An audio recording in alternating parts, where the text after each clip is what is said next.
अस्सलाम वालेकुम स्टूडेंट, उम्मीद है कि आप सब लोग खैरियत से होंगे। आज का जो हमारा टॉपिक है वो है वेरिफिकेशन और वैलिडेशन। बहुत इंपॉर्टेंट टॉपिक है और छोटा सा टॉपिक है जो आपको इजीली समझ भी आ जाएगा। अच्छा जी, वेरिफिकेशन को सबसे पहले हम देखते हैं कि वेरिफिकेशन क्या होती है। हमारे पास वेरिफिकेशन क्या होती है बेटा, कि हमने देखना होता है कि जो हम वेरीफाई करते हैं कि जो सोल्यूशन हमने अपनी प्रॉब्लम के लिए बनाया है क्या वो उसके लिए काम कर रहा है या नहीं कर रहा। ठीक है, तो वेरिफिकेशन बेटा ध्यान से सुनिए, दोबारा सुनिए, मैं बोलती हूँ कि वेरिफिकेशन होती है आपके पास कि जो सोल्यूशन हमने अपनी प्रॉब्लम का बनाया है क्या वो उसके लिए वाकई काम कर रहा है, उसको सॉल्व कर रहा है। ये क्या होता है, आपके पास वेरिफिकेशन होता है। वेरिफिकेशन आप लोग कैसे करते हैं, टेस्ट डेटा के थ्रू करते हैं। जो हमारे प्रीवियस 2 लेक्चर्स हैं उनमें हमने टेस्ट डेटा और उसकी टाइप को डिस्कस किया हुआ है। तो जिन्होंने वो लेक्चर्स नहीं सुने पहले उनको सुने और उसके बाद ये वाला लेक्चर अटेंड करें। ठीक है, तो जी हम टेस्ट डेटा के थ्रू चेक कर लेते हैं कि वैलिड है या नहीं है, वेरिफिकेशन वेरीफाई हुआ वह हमारा या नहीं हुआ हुआ। ठीक है, तो इसमें हम ये चेक करते हैं। उसके बाद जी हम देखते हैं कि आया जो हमारा सोल्यूशन को इसका सोल्यूशन अगर तो सही है तो इसका मतलब है कि वो क्या हो गया, हमारे पास वेरीफाई हो गया।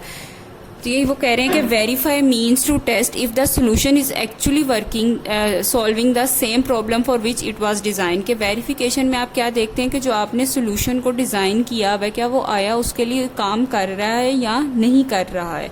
इसमें उन्होंने आपको एग्जांपल दी है कि अगर आपने एक सोल्यूशन डिज़ाइन किया था कंपाउंड इंटरेस्ट को कैलकुलेट करने का, तो आपको पता होना चाहिए कि ये जो आपको कंपाउंड इंटरेस्ट गिवन कर रहे हैं या प्लेन इंटरेस्ट गिवन कर रहा होता है। ठीक है, तो इसमें जो बच्चे कॉमर्स से रिलेटेड उन्होंने एग्जाम्पल डाली हुई है तो उसमें आता है कंपाउंड इंटरेस्ट और प्लेन इंटरेस्ट।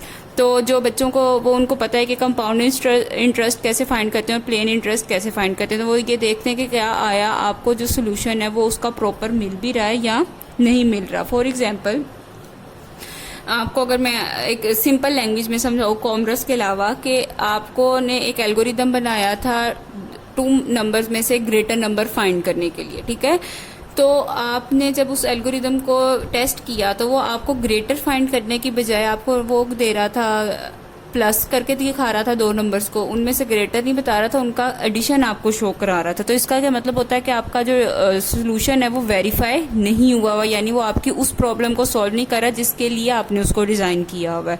लेकिन अगर वो उन दोनों में से 2 नंबर्स में से ग्रेटर नंबर आपको बता देता तो इसका मतलब था, तो डेफिनेटली इसका मतलब है कि वो क्या है, वेरीफाई आपका सोल्यूशन जिस प्रॉब्लम के लिए आपने डिजाइन किया उसी को वो आपके पास शो कर रहा है। ठीक है, ये थी आपके पास वैलिडेशन।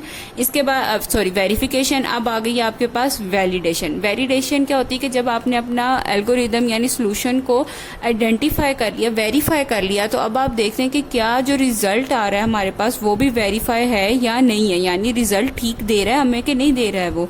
तो ये चीज क्या आ जाती है आपके पास वैलिडेशन पे। Validation mean to test whether the solution is correct और नॉट, यानी अब आप यहाँ पे रिजल्ट चेक करें कि क्या रिजल्ट जो आपको मिल रहा है आपके सोल्यूशन से वो करेक्ट है या नहीं है। बेटा मैं फिर बता रही हूँ, वेरिफिकेशन आपके पास होता है कि आपने सोल्यूशन चेक करना है कि सोल्यूशन सही है या नहीं है, और वैलिडेशन में क्या होता है कि आप आंसर रिजल्ट चेक करते हो कि जो आपको जो काम करने के लिए आपने बनाया था वो उस काम के लिए चल भी रहा है या नहीं चल रहा है।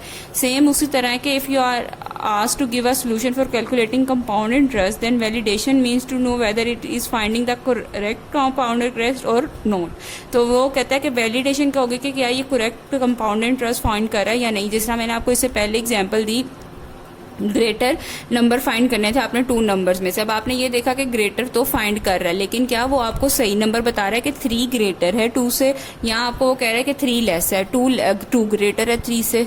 ठीक है, तो ये चीज होती है वैलिडेशन, कि आप ये चेक करते हो कि आया आपका आंसर ठीक है भी या नहीं है। इसके बाद जी आपको उन्होंने एक सिंपल सी एग्जाम्पल दे के आपको समझाया है, आपकी बुक में है कि let assume that you go to a pizza shop and order a chicken pizza. अब वो कह रहे हैं कि आप अज्यूम कर लें, इमेजिन करें कि आप एक पिज़्ज़ा शॉप पे गए हैं और आपने वहाँ से जो है ना चिकन पिज़्ज़ा ऑर्डर किया। अब वो कहते हैं you state your requirement that it should be less spicy.